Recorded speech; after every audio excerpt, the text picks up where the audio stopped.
ಯಾವ ಯಾರು ಕಂಡಲ್ಲ. ಈಗೆಲ್ಲ ಆ ದೇವಸ್ಥಾನನು ಹಳೆ ಪೂರ್ವಿಕರ ಕಾಲದ್ದು. ಎಲ್ಲ ಬಂಡೆ ಮೇಲೆ ಇರೋದೇ, ನೆಲದ ಮೇಲೆ ಅದೇ, ಮೂಣೆಲ್ಲ ಒಳಗಡೆ ಇಲ್ಲ, ಎಲ್ಲ ಮೇಲೆ ಇರುತ್ತದೆ. ಎಷ್ಟು ಜನ ಸೇರ್ಬೋದು? ಒಂದೂವರೆ ಸಾವಿರ ಜನ ಸೇರ್ತಾರೆ. ನಮ್ಮ ಇವರೆಲ್ಲ ಬರ್ತಾರೆ. ಊರ ಹೆಸರ ಊರು ಸುತ್ತಮುತ್ತ ಶೆಟ್ಟಿಗೊತ್ನೂರು, ಚಿನ್ನಾಪುರ, ಶೆಟ್ಟಿಗಾನಹಳ್ಳಿ, ಈ ಮೂರೂರು ಕುಲದೇವತೆ, ನಮ್ಮ ಗ್ರಾಮ ದೇವತೆ. ಉಳಿದಿದ್ದು ನಮ್ಮ ಕುಲಬಾಂಧವರೆಲ್ಲ ಬರ್ತಾರೆ, ಗ್ರಾಮಸ್ಥರೆಲ್ಲ ಬರ್ತಾರೆ. ಎಲ್ಲರ ನಿಮ್ಮಂತ ಇವ್ರಿಗೆಲ್ಲ ಹೇಳಿರ್ತೀವಿ, ಎಲ್ಲ ಬರ್ತಾರೆ. ಬಂದು ಈ ಕಾರ್ಯಕ್ರಮ ಮಾಡ್ಕೊಂಡು ಹೋಗ್ತಾರೆ. ನನ್ನ ಹೆಸರು ನಾಗೇಶ್ ಅಂತ, ಇದೇ ಗ್ರಾಮದವರು ನಾವು. ಈ ಪೂಜೆಗೆ, ಭಾರತ ಹುಣ್ಣಿಮೆ ಪೂಜೆಗೆ ಸುಮಾರು ಸಾವಿರಾರು ಸಂಖ್ಯೆಯಲ್ಲಿ ಜನ ಸೇರ್ತಾರೆ. ಸುತ್ತಮುತ್ತ ಹಳ್ಳಿಗಳಿಂದ ಬರ್ತಾರೆ.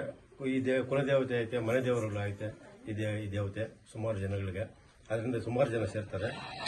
ತುಂಬ ವಿಜೃಂಭಣೆಯಿಂದ ನಡೀತದೆ ಕಾರ್ಯಕ್ರಮ.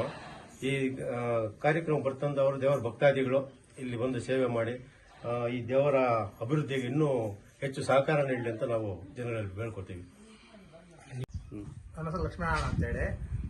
ನಾವು ಈ ನಮ್ಮ ಪೂರ್ವಿಕರ ಕಾಲದಿಂದ ಈ ದೇವಸ್ಥಾನ ಇರೋದು.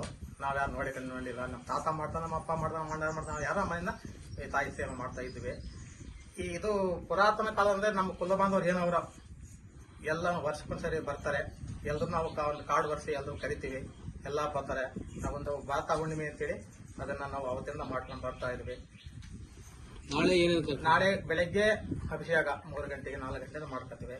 ಆಮೇಲೆ ಮಧ್ಯಾಹ್ನ 12 ಗಂಟೆ 1 ಗಂಟೆ ಮಹಾಮಂಗಳಾರತಿ ಪ್ರಸಾದ ವಿನಿಯೋಗ ಮಾಡ್ತೀವಿ. ಸಾಯಂಕಾಲ ಇದ್ದು ನಾವು ಬೆಳಿಗ್ಗೆ ಕ್ಲೋಸ್ ಮಾಡ್ತೀವಿ. ಹೋಮ ಅಂತಾರೆ.